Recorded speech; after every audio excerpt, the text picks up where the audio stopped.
Well, hello, everyone. Welcome to the Impact Tribe podcast. I'm your host, Ashley Bright. This is a show where we meet exceptional people who are taking bold steps to create a positive impact in the world. If you're seeing this or hearing it, please give us a follow or subscribe on your preferred platform. I want to give a big shout out to our sponsor, MakerTank. MakerTank is the all-in-one command center for founders and small business owners ready to ditch the chaos and scale with clarity. MakerTank allows you to centralize, automate, and actually run your business without drowning in busy work. Visit makertank.com today to join the exclusive founders waiting list.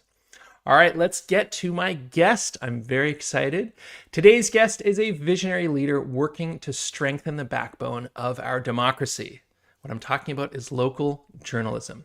As the founder of Journalism New England, she's helping small independent newsrooms across the region grow, innovate, and thrive because every community deserves access to trusted, credible reporting.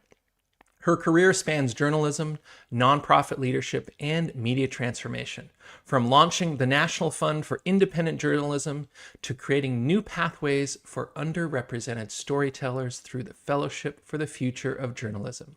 A writer, a builder, and advocate at heart, she's proving that journalism isn't just about informing people, it's about connecting them. And so everyone, please put your hands together for my guest, Erin O'Mara. Boom! Hi.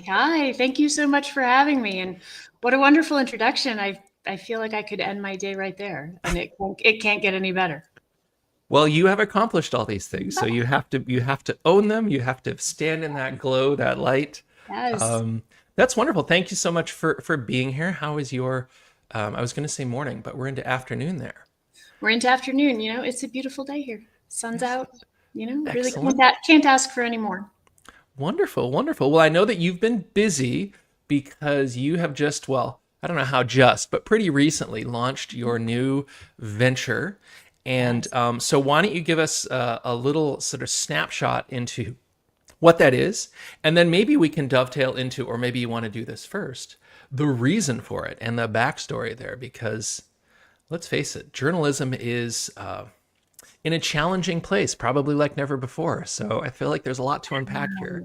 There's so much. We need much longer. We need a multi-part series. Okay, well, maybe we'll do that. I think we should potentially do that. Thank you. So I am the founder of Journalism New England, journalismnewengland.org for anyone who wants to check us out, with a goal to make sure that anybody in New England who wants access to credible news has it. And so the way to meet that goal is to support the local newsrooms and journalists who are trying to do the thing and help give them the tools to make them sustainable. We do that with consultation, and that's not, sitting back in a chair and telling people what to do. It's doing it with them. To help these people who are out there really doing extraordinary things without a lot of resources, to help them make it work. We are raising funds to be able to give grants for capacity building. We have an education program. We call it Career Lab, where we're training people to be community journalists. And we're working to expand our offerings to also have collaboration, because none of us learn alone. Mm-hmm. And so we just got our approval to operate as a nonprofit, I think, in July. It was a long road. Mm-hmm. So while we did start work earlier this year, we've really only just started rolling. And we have 8 clients to date. And our first cohort of Career Lab, that 12-week training program, the last class is Friday. That's awesome. Congratulations. Thank you. It's great. It's amazing. Wonderful. And so for those listening that may not be aware, and I find it hard not to be aware of this, but why don't you give us a sense of what exactly is going on in local journalism that is bringing about the need for this, or what was the reason behind you taking this initiative, putting in this work, going through this to create something to address these challenges? Yeah. So where to start? Let's start with local news. Mm-hmm. So local news in the in these past years, let's say really getting rolling in 2000, but even before that, has been gutted. It newsrooms are closing. These vital connections within our communities are disappearing, and they're disappearing at an alarming rate. And that doesn't just mean reporting the headlines of the day. It's cutting connections in communities. It's cutting people's access to shared facts and facts that they can act on. And it's a crisis if we think about everything that local news does for us. And, I know everybody's not waking up every morning to think about what local news can do for them. And so I'm just going to do it for you right now. But local news improves trust in institutions and in each other. It increases civic engagement. It makes government more efficient. It improves public health. It reduces waste and can even help maintain lower taxes. It's an economic engine, and it cuts across a political divide. It's also a feeder system into regional and national news. And so in this loss of local news, and by some estimates since around 2000, 1/3 of newspapers in the country are gone. And we're losing over 2 per week.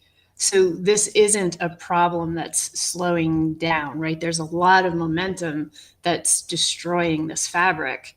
And so local news used to be a feeder up into regional and national systems. And I think one of the disconnects that people have with regional and national news now is that they don't see themselves and their issues represented. And it's because this feeder system is gone. So, I mean, I can throw lots of stats at you, but while all of this is happening, there's also studies that say that people really care about local news. 85% of people say that it matters to their community. And, and what a shame that, right, this thing that helps connect us to our humanity and to each other is disappearing. And also, wow, what possibility and power there is in having it. And so it's meaningful. This work is meaningful, and this moment is meaningful. And so we're putting energy into meeting it. That's great. I mean, I love that you're doubling down on something that for most people would say, oh, it's dying. Don't worry, what are you doing? Don't do that. But what you just said there, and something that was in you posted it this morning, the CBS Sunday Morning report on local news. And one of the things that that Charles said in that was that local news reminds us what we have in common. Yes. And that is such a powerful statement, because across the board, I don't care where you are or what you do, people are feeling disconnected. They're struggling for relationships. They're struggling to understand. They're looking for something to be a part of. And you're already part of a community. Yes. Except it's interesting. We moved about 2 months ago, and we're in a new city, new neighborhood. And I joined up with an online source that's just kind of like, you can sell things locally, you can hear what's going on. And just in a week or so, I've been made aware of like so many things going on around my neighborhood. I had no idea. And I never would have heard about in the paper that is for the city. This is more local and regional. And so I applaud you for going up against the headwinds and sort of saying like, no, this is worth fighting for. This isn't, just something we can, it doesn't meet the bottom line goals, we're done. But it's something bigger. It's so much bigger. And if you think about what news is, so right, when people tell me, oh, I don't like to read the news, I think, oh, we must not be talking about the same thing. Let's define our terms, right? So I don't believe that there's a single person listening to this who doesn't like to be prepared. And there's not a single person listening to this who doesn't want to have a fair advantage and doesn't want to have the facts that make their life better and doesn't want to be able to create meaningful experience and connection. And that's really what newsrooms are doing every day. And so news has a really broad definition, right? Like, news in a local community is who scored the winning goal at the, the high school champion soccer team, Mm-hmm. the game, Yeah. who's the national honor inductee. Um, so that, you walk into the supermarket and you see your neighbor and you get to walk over to your neighbor and say, wow, I saw what your kid did. That's awesome. Mm-hmm. I read about it in the paper. Local news is, wow, we have that really dangerous corner. And why isn't there a stoplight there? Local news it's restaurant openings and events and the things that, are happening in your community, like you just mentioned, that Mm-hmm. bring you out and bring you to be a part of your community. And it is school board and governance and how your money is being spent. And, that's all really important. And if you even just think about, I'm veering off a little bit away from, but Yeah. if you think about just, you know, human nature. So you're doing a project for work. And if nobody's going to ask you about that project, it might be different than when you know that your boss or the board or someone is going to be reviewing it, right? You are more likely to really look at every aspect, right? Dot all the I's, cross the T's. And that's what journalists are asking from your local government. Mm-hmm. And so it reduces corruption. And that, Mm-hmm. if money is being spent better, if hires are smarter, if people are more thoughtful about the plans they put forward, everything runs better. And, we have studies that bear this out. And so what local news is doing is it's putting power into your hands to have a better life and to know your neighbors better and to feel connected and to feel safer, to feel happier. Mm-hmm. And everybody wants that. Yeah. And I mean, it addresses what I hear many people talk about, which is I don't feel connected. I don't feel seen. I don't feel represented. And, it's interesting. I have a 18-year-old son, just turned 18, and he's very engaged and wants to know what's going on. But at the same time, he gets very wrapped up in it and Mhm. overwhelmed. And I think Mhm. as many of us do. And I've said to him that it's important to try and understand, like, what are the things that A, affect you, and B, what are the things you can actually affect change on? And so, there may be some global situation going on or even something national that you're like, I don't know what to do about this. I can't do anything. But those local things, there may be something you can do and it may affect you.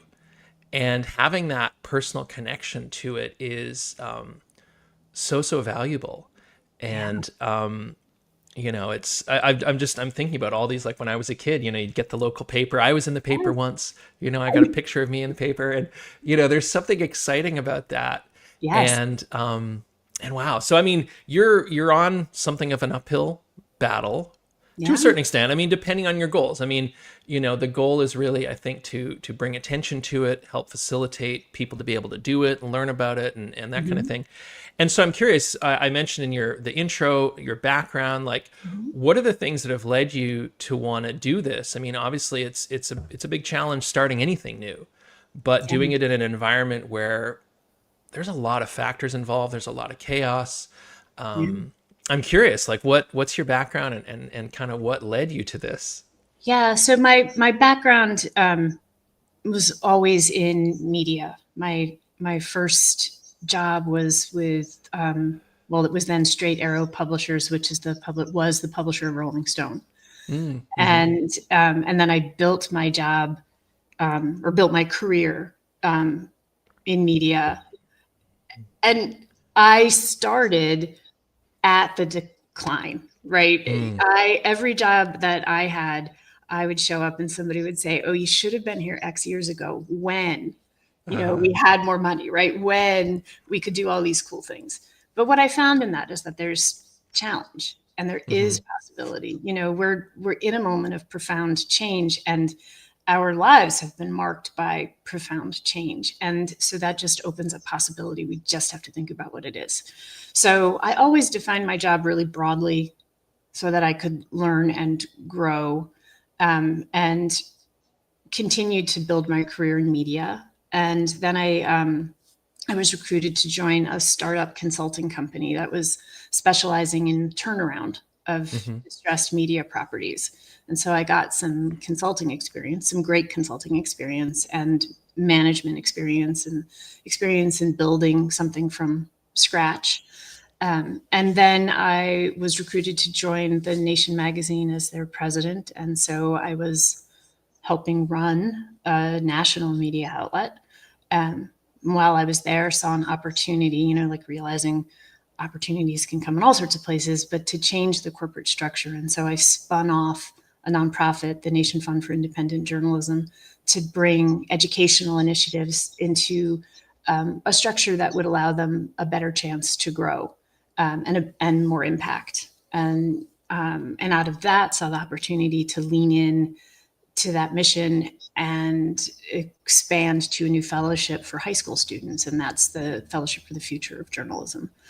Um, so I built a lot of experience and built some momentum in this area, in everything from sort of, media operations and business and marketing and numbers and sort of this foundational stuff that has to happen for any organization to thrive, to, management and having clients, to building from scratch to nonprofit. So when I moved to Maine, and so I live in New England now, I had built up some of these muscles, Mm-hmm. and I joined the board of my local nonprofit paper, and I got some more experience in local journalism, and I write a column for this paper every month now. Yeah. And continued to work with them, and then become more aware and have a deeper understanding of the problem and the value that we were losing. And I Mm-hmm. realized, okay, I have some skills here. I have a unique ability to be part of this solution. And then I just need to sort of quickly say, sorry, it's a long answer, isn't it? No, that's okay. That I said I a lot. Uh-huh. It's really a we. Mm. I don't think any of us do anything in a vacuum. I don't think any of us do anything on our own. And as I was doing this, all of this growth all along in my career, there were people who gave me feedback, gave me information. And there were Mm-hmm. people who opened doors, and sometimes I joke, opened a window. And if they opened a window, there might have been someone there to boost me, you Yep. know? Yep. And so I didn't do any of this alone. And when I was thinking about this idea, there were people who said, yeah, you should do it. Mm. And there were people who helped me form this idea and who helped make this possible. And without those people, I would not be talking to you right now about Journalism New England. And I'm really grateful to all of them. Yeah. Well, I think that, as I've gotten older, I've come to appreciate all of those influences, all of those people that have come in and out, good and bad. They all kind of shaped who you are. Yeah. And I'm, it's tough when you look out in the world right now to be. It's tough sometimes to be optimistic, right? Yeah. There's a lot going on, but what gives me hope is the conversations I have with people like yourself and others who have taken it upon themselves. They're like, I'm one person, but I have this knowledge. I have this experience. I'm going to try and make change happen. And it's not easy. It's, to recognize that and then kind of put out the shingle or raise the flag or whatever the phrase is, to say, I'm going to try and address this. And, but it gives me hope, and it's so powerful. I want to give a shout out to one of the participants here, Chasen Forehand, is chiming in, and so thank you, Chasen, for being here. I mean, Chasen is a perfect example of someone that sort of raised that flag and said, I'm going to go out there and figure out how to do this. Yes. And that's the other thing I've talked to my son about, is that you don't have to have 1,000 people. You don't need to be like the Coca-Cola or the Oreo cookie. You just need to find a group of people that can support you and allow you to have that roadmap ahead. And you're having impact. Small, medium, big, whatever. It's all good. Yes. Yeah. You have to believe in your mission. Mm-hmm. Right? You have to feel good and want to get up out of bed every morning and start, right? And you have to approach some of this with some joy, because it's not always easy. Yes. It And is. so if you can bring a little joy to it, that helps. And the other thing is, I think we should all expect to fail, Mm. and we should all expect to doubt ourselves. Yep. And you just have to figure out how you get around both. Is there something to learn from that? Learn it. Certainly learn it, Yeah.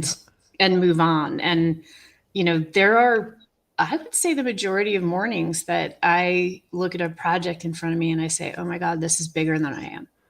Mm. That self-doubt is always there. And then I do it. Yep. And I do it because I can, because I have those skills and because I have support. Yeah, you bring up such an important point, and that's another thing I've only been discovering in the last few years is how to sort of be aware of that, call it imposter syndrome, that Mhm. self-doubt, whatever, acknowledge it and then either get others to help you move through it or put it in a place where you're like, it's okay, I got this, I can figure it out. And that is a huge growth moment for most people because it is so easy to talk yourself out of doing something. Yes. Your body wants you to stay comfortable. It wants you to stay safe. And I'm so glad you brought that up because for anyone listening and anyone out there they're thinking of doing something. It doesn't have to be something big. It doesn't have to be life changing. But I mean, you want to do something that's your own, and that requires coming to terms with that self doubt, that Yeah. uncertainty, and maybe on a daily or hourly basis where you're like, Yes. "There's no way I could do this," or "What am I doing?"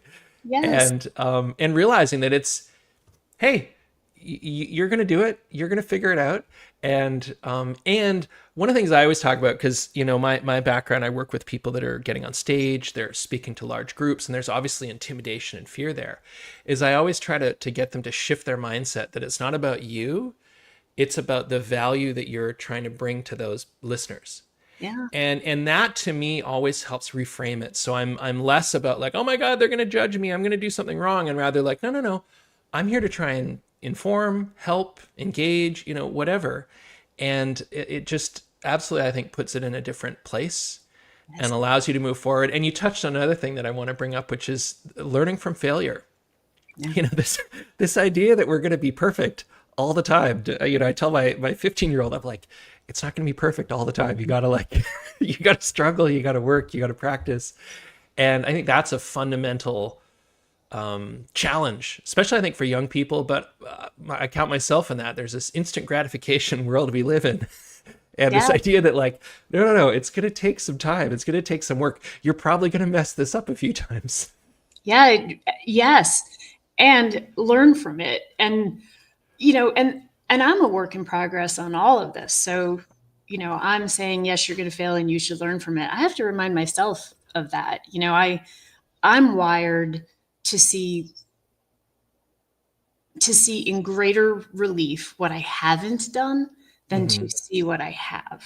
Yes. And and so I can look at what I've accomplished, but I'm going to see what I haven't yet accomplished. Mm-hmm. So one of the things I see is it took me too long to get this running. And why did it take me so long?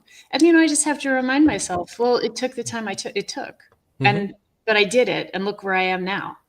Um, Exactly. and look what this impact is now, and look what I'm learning now, and look what this potential is. And um, but I have to remind myself to do that. And sometimes I talk about what I'm doing, what I'm up to. We have 8 clients. We've just finished our beta career lab where we're growing and expanding, and someone will repeat it back to me, and I think, wow, that's really cool. It's the kind of thing, if someone else were doing it, I would be the first to cheerlead them and say that's Mm-hmm. incredible. But I don't always see that myself.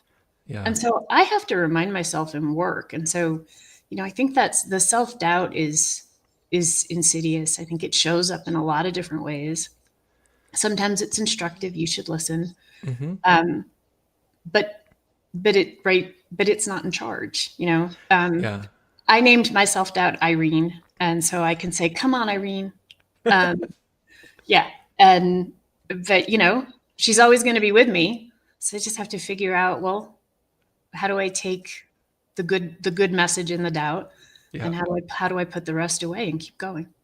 I love that you named it. I love that there's an Irene in your role, because I have a good friend of mine and he said something similar. I don't think he named it, but he said that when he has those moments, he like acknowledges that doubt and he sits the doubt down right next to him and he talks to the doubt and he says, you know, I know you're just looking out for me, but like I'm going to move forward with this. It's going to be all good. Yeah. And it's such a simple yet powerful way to do that, you know, to say, Irene, Yeah. I got this. I appreciate what you're trying to do, but thank you so much for this. But I'm going through this door. I'm ready to go. Exactly. This door's open for me and I'm going. Thanks. You can come with me. Exactly. I know, Exactly. because I know you will. Yeah. Well, I know that you are. This is obviously consuming a tremendous amount of your time and energy, but I'm curious, what sort of things do you do? Maybe with Irene on your shoulder, maybe kind of off to the side, but do you do for fun that kind of recharges you and kind of keeps you moving forward? Yeah. So I hand carve wooden spoons. I know, Wow. right? You didn't expect that, did you? I didn't. Yeah. So, you know, uh, I'm a learner at heart, and in the height of the pandemic, I really felt stifled. You know how Yep. Yep. when you're so disconnected, how do you learn? And a friend recommended a class that a local woodworker did, and you know, and she's a master woodworker. She does extraordinary large scale things, and she thought, well, how can I share this craft? And Hmm.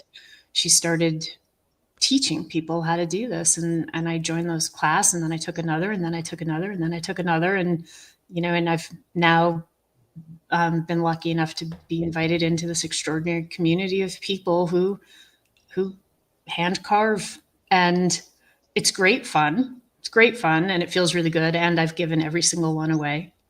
There you I go. don't have one. I don't have one that I've You don't made. have a big drawer of wooden spoons where No, you're going through them going, oh, I didn't do a very good job on that one. Oh, this one's a little bit better.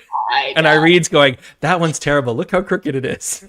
Which, by the way, Irene's with me as I do it, and it's a great metaphor, because carving a spoon is, you take away what you don't need, Hmm. and you just keep taking away what you don't need, and the imperfections, right? That's all the grain. It's part of what makes it really beautiful. So um, yeah. So anyway, it's great. I did, and my partner now does it too. He's he started taking classes, and we go out, we go woodworking together with this community, and he's kept almost every one of his. Oh, there you I go. made him give a few away. I made him give one to his mom and his sisters, but he's kept almost every one. I love it. So just to local, first of all, community, and Community. creating a tangible, unique, one of a kind output. Yeah. Like Yes. that's powerful. And that's, you know, that is, I think, what many of us are craving. I was on a call yesterday with a good friend of mine in DC who's been part of the whole federal worker layoff in the Yeah. last 6 months. And she started a new business. She's also been doing crafts. She's been selling honey. And so it's like all these sort of new skills, these new things coming forward. And it's this rediscovery of yourself, I Yeah. think, in terms of what, you know, new things you can learn, maybe revisiting things you'd forgotten about. Yes. Yeah. Well, and change opens up so much opportunity. You Hmm. know, it's again, those doors and windows, they can open in all sorts of places, right? So personal enrichment, you know, relationships, career, there are Hmm. always possibilities opening in front of you. Yeah, yeah. It's tough, I know, because speaking for myself, it's getting to a place where you don't worry about what other people think about you and what you're doing. Yeah. It's a tremendous challenge, but I've met so many people of kind of my demographic now that are saying like the most powerful thing that happened was when I realized I don't have to worry about what people think. I Yeah. don't care. Yeah. And allows me to this freedom to do new things, try new things, ask the stupid question in the room where it's like, I may be the only one here, but I don't understand this. Can you explain it to me? And then someone else goes, Yeah, I don't get it either. Can we? Yes. Yeah, everybody keeping it inside when everybody's struggling with the same thing. Um, Absolutely, absolutely. it is Well, really it's powerful to to have the space to be yourself.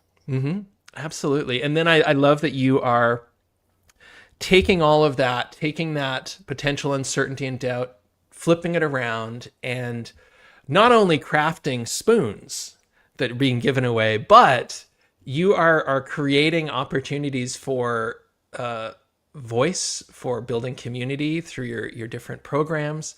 And I mean, you said it took a while to get here, but it sounds like you're already like you've hit the ground running, and you've got people in the cohort, you've got a beta group going through. Like, it's happening. It's happening. It's happening. Yeah, it's happening. And it's the people that I'm working with are the organizations, the newsrooms that I'm working with, that we're working with. Again, I'm not doing it alone. They keep it going. I have an introductory call with somebody and say, how can I help you? And they say their challenges, and I say, great, we'll help you do that. No, I'm not just going to tell you how to do it. I'm going to help you do it. We'll do it together. And the reactions are, one man said, I feel optimistic for the first time in a long time. A lot of people tell me what I have to do, but nobody is telling me how to do it, and nobody's offering to help me do it. And this is making a huge difference. This is right. And so we're offering sort of that real hands-on and really meaningful help, and that's part of the connection also. Yeah, I've often heard, and I love this, which is like we are awash in information, but what we're hungry for is wisdom. And so someone to help guide us, help show us, that kind of thing. And this is again one of those things that gets me excited and gives me hope, is when I see individuals like yourself and others that are saying, I'm going to be that one.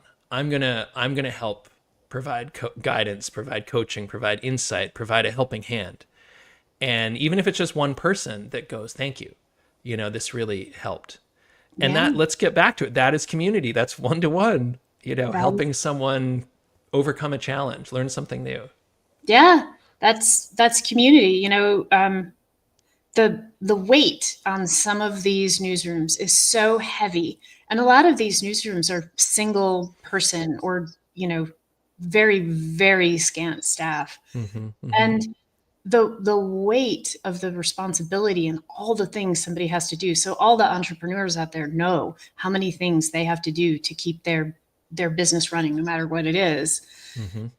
It's heavy, it's exhausting, it's a tough lift. And we can help make that work lighter, and Hmm. help make it possible for these local newsrooms and these people who are really stepping into the breach to keep us all connected and to do this extraordinary work. We can help make it possible for them to keep doing it.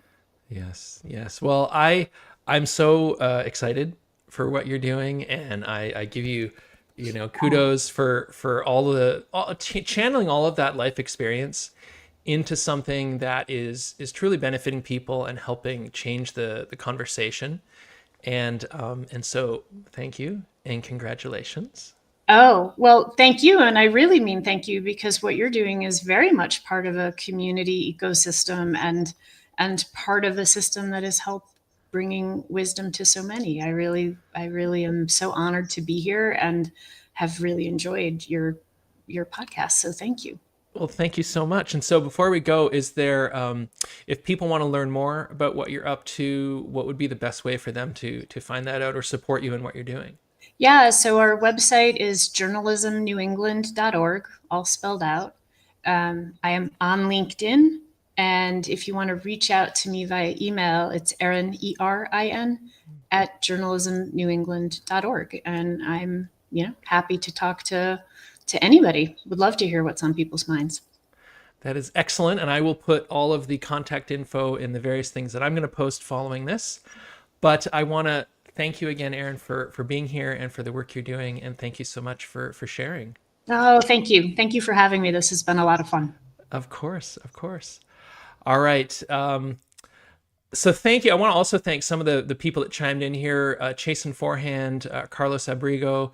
Thank you so much for commenting and jumping in. And thanks again to Erin for being here. If you missed this or you want to share this with someone, it's available for replay on LinkedIn and YouTube, or you can listen to it, the audio version, on your favorite podcast platform. Don't forget to follow, subscribe, and share with your friends. And once again, a big shout out to our sponsor, MakerTank. Visit makertank.com today to join the exclusive founders waiting list. Until next time, thanks everyone for creating a positive impact in your world. Together, we can make change happen. See you, everyone.